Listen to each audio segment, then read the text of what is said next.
To look up already delivered projects, you just need to do an order search, which is very similar to the quote search. From your dashboard, go to Orders.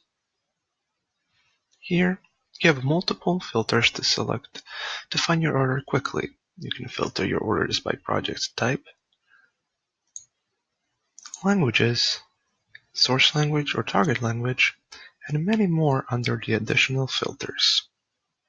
You can also search your order by name, which you can enter right here, or by order number, which can also be entered right here. Once you've found your order, click on it. Here you can see all the details for the selected order. If you need to get your source document, click on Upload Source Document, go to Source, pick the source language, and here is your source document. To access your delivered files, go to Download Files, and here you can see your final translated document or documents.